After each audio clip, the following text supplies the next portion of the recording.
But what other plan could he have? Said Agatha. Tedros is our first blood and the only wasteful king by royal war. No matter what he does, nothing will ever change that. They pondered at this silently, listening to Agatha's teeth chatter. Do you want to huddle under my coat? Sophie asked. We'll look like conjoined twins, but we can't have you dying. You're the only one who knows where we're going. Right, Agatha said as Sophie draped that white fur over her.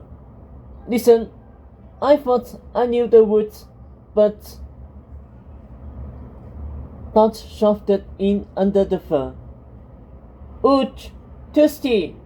She gushed, hogging the coat. Hester and Annabelle have ice in their things, but I have enough, thank you.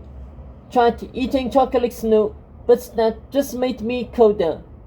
How far are we from the gates? We aren't going to be there by the time Dove checks in. I don't understand why Dove can't see us in her crystal ball whenever she wants, said Sophie, snatching back the fur.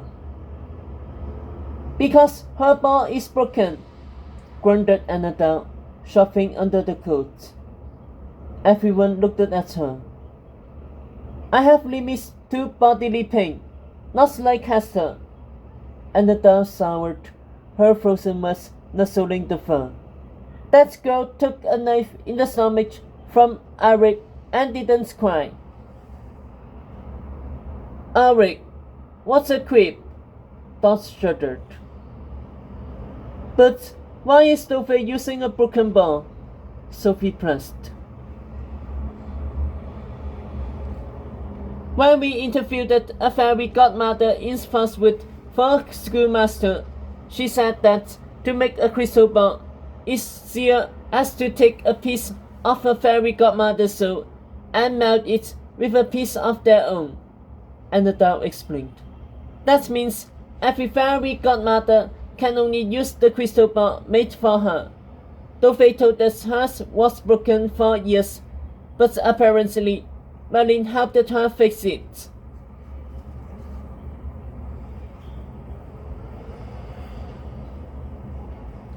Useless parts, broken balls, and wasn't her rant a bit musty too? Said Dot. Maybe Polish was right to petition for a new dean. I have 100% confidence in Dove as dean, Agatha refuted. Besides, this is our quest. It's not like she can save us through a crystal ball. She could at least tell us if we are going the right way, Annabelle said, giving Agatha a debris look. Well, snowstorm or not, those lovebirds are doing just fine, Dot dreamed. Sophie leered back at Hot, deep in conversation with Nicola. If that's love, then I'm a pink leopard. She's a first year who hasn't had her finger glow unlocked, thinks she knows everything because she had read a few books and wants to spend her life making casseroles at a pub. And she's wearing sheepskin booties. They are not even shoes. Agatha frowned. What happened to not being a snake? With you, darling. With everyone else, I'm still me, Sophie blistered. In any case, they aren't the lovebirds I was talking about, said Dot. The girls followed her eyes to Borden and William, far behind. Borden was short and dark, William tall and fair. They weren't conversing. They weren't even looking at each other. Such a joker, Dot, Annabelle nodded. Dot just whispered merrily.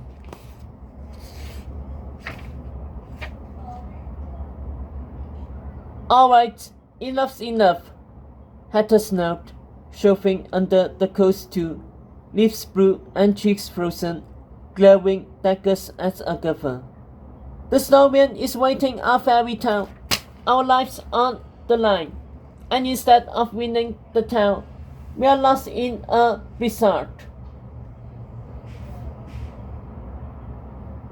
Towers, Avalon Towers, right here.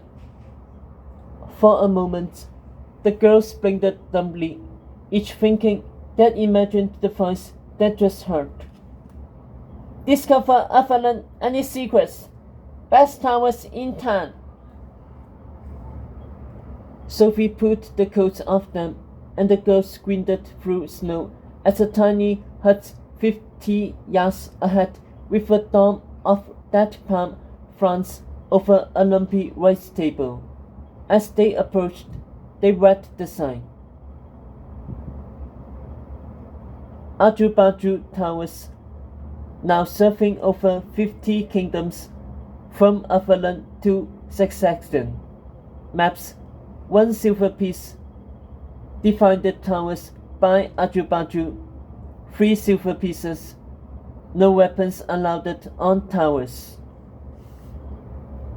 Ajubaju, it turned out, was a blueberry balding beaver, sweating like a spin god, even though it was below freezing.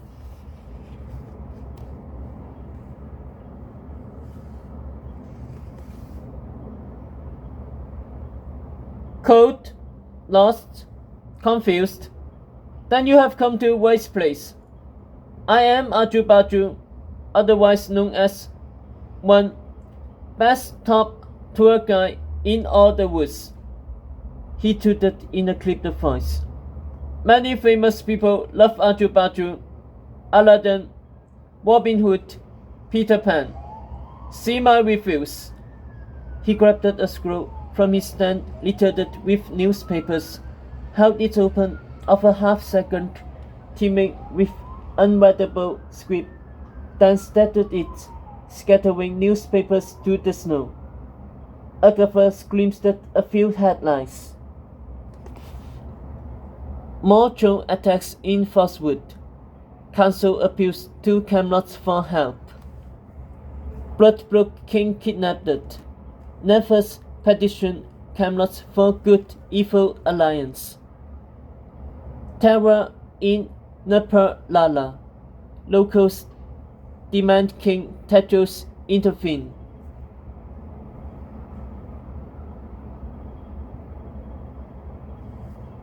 The beaver kicked this under his hut. Ajubaju knows all about Avalon. Do you know you are near home of Lady of the Lake? Do you know she's maker of Excalibur? Do you know she has King Arthur's body in her lake, and not only that, she's most pretty lady in the woods? I wish my wife looked like her, but my wife looked like me. Hester nudged Agatha. It's like Dot turned into a beaver. Dot spun to her. You know what you've turned into? One of those tiny yapping dots who thinks it's scary when all the other dots think it's pathetic.